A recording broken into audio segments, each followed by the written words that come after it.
Praise the Lord. எல்லோரும் எப்படி இருக்கீங்க? என்னை வந்து எல்லாரும் திட்டிக்கிட்டே இருக்காங்க. ஏன் திட்டுறாங்கன்னு நீங்கள் தான் பதில் சொல்லணும். எனக்கு ஜான் ஜபராஜ் அண்ணான்னு ரொம்ப பிடிக்கும். அவரோட பாடல்கள்லாம் எனக்கு ரொம்ப பிடிக்கும். ஸோ அண்ணா வந்து ரொம்ப நாள் ஆச்சு பாடம் மாட்டுறாரு, அவர் திரும்ப பழைய மாதிரி பாடணும், எல்லார் சர்ச்சிலையும் அவர் பாட்டு தான் கேட்டுட்டு இருக்காங்க அப்படின்னு சொல்லி தான் ஒரு வீடியோ போட்டேன். அது ஒரு தப்பா? ஜான் ஜபராஜ் அண்ணா பற்றி பேசுனது தப்பா? ஏங்க அவர் என்னவோ செய்யாத குத்தம் செஞ்சால் மாதிரியும், யாருமே செய்யாத பாவத்தை அவர் செஞ்சால் மாதிரியும், நீங்கள் எல்லாரும் பரிசுத்தம் உள்ளவர்கள் மாதிரியும், அதுவும் நான் ஒரு பெரிய பாவி மாதிரியும், அவருக்கு சப்போர்ட் பண்ணுற மாதிரியும், ஐயோ என்னம்மா திட்டுறாங்களாப்பா கமெண்டில் வந்து. முடியலப்பா. என்ன ஜான் ஜபராஜ் அண்ணா பாட்டு நல்லா இருக்குதுன்னு சொன்னேன், அது ஒரு குத்தமா? நீங்களே சொல்லுங்கள். எவ்வளோ சர்ச்சில் அவர் பாட்டு பாடுறாங்க. உங்கள் சர்ச்சிலேயே அவருடைய பாடல் தானே போயிட்டுருக்கு.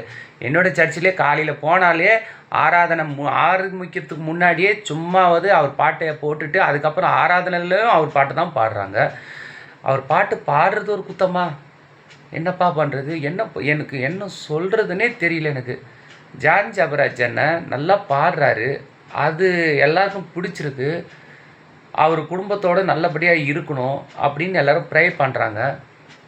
தாவீது பண்ணாத தப்பாக அவர் பண்ணிட்டாரு, அவர் பண்ணது சரின்னு நான் சொல்ல வரல. நாம் யார் நியாயம் தீர்க்கிறதுக்கு? ஒன்றும் புரியல எனக்கு வந்து செம்மையாக திட்டுறாங்க. நானும் ஏதோ யதார்த்தமாக, அண்ணே நல்ல பாட்டு பாடி அனுப்பிச்சி விடுங்கண்ணே, நல்லதாக பாட்டு பாடுங்க, நல்ல ப்ரெசன்ஸாக பாடுங்க, நல்ல ஆவிக்குரிய பாடுகளாக எழுதுங்கண்ணே அப்படின்னு சொல்லிட்டு நான் ஒரு வீடியோ தான் போஸ்ட் பண்ணேன். அவர் பார்க்குறாரே இல்லையோ, ஐயோ அப்பா அப்பா பாப்பா, எல்லாரும் பார்த்துட்றாங்கப்பா. அவர் பார்க்குறதுக்கு முன்னாடி பார்த்துட்டு கண்ட மாதிரி திட்டுறாங்க. நிறைய ஒரு 50% திட்டுறாங்கன்னா 50% வாழ்த்துறாங்க. இதெல்லாம் என்னத்தான் சொல்கிறது எனக்கு ஒன்றும் புரியல. ஸோ மறுபடியும் அவர் குடும்பத்தோடு சேர்ந்து வாழ்ந்துக்கிட்டு இருக்காரா, இல்லை தனியாக தான் இருக்கிறாரா, என்ன தான் பிரச்சனை ஒன்றும் எனக்கும் புரியல. உங்களுக்கு எதனா தெரிஞ்சதுன்னா நீங்களாவது எனக்கு சொல்லுங்கள். ஏன்னா தனியாக இருக்கும்போது அவர் பாட்டை போட்டு கேட்கும்போது எனக்கு ரொம்ப சந்தோஷமாக இருக்குது. உங்களுக்கும் அப்படி தாங்க இருக்குது, நீங்களும் அப்படி தான் கேட்குறீங்க. அந்த எபினேசர் பாட்டெல்லாம் வந்து நான் நிறைய தடவை கேட்டிருக்கேங்க, நிறைய தடவை கேட்டிருக்கேன். உங்களுக்கே எபினேசர் பாட்டு ரொம்ப பிடிக்கும் தானே? ஏன் தான் அந்த மனுஷனை படுத்துகிறாங்களோ தெரில, எனக்கு ஒன்றும் புரியல.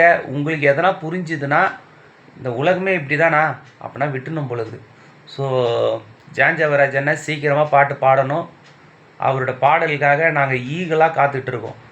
ஏன்னா அந்த அளவுக்கு வந்து பார்த்திங்கன்னா அந்த மனுஷன் அந்த அளவுக்கு நிறைய பேருக்கு அந்த ஆத்மாவுக்கு பிடிச்ச மாதிரியான பாடல்கள்லாம் கொடுத்துருக்குறாரு. அது கடவுளுடைய கிருபை தானே? சொல்லுங்கள், கடவுளோட கிருபை தானே? உங்களால் பாட முடியுமா? என்னால் பாட முடியுமா?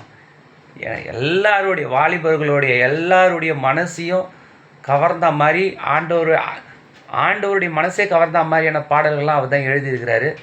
எனக்கு ரொம்ப பிடிச்சிருக்கு. ஏன் என்னை திட்டுறீங்க? என்னை திட்டாதீங்க, தயவுசெய்து என்னை திட்டாதீங்க, ஓகேங்களா? அதுக்காக தான் இந்த வீடியோ போடுறேன்.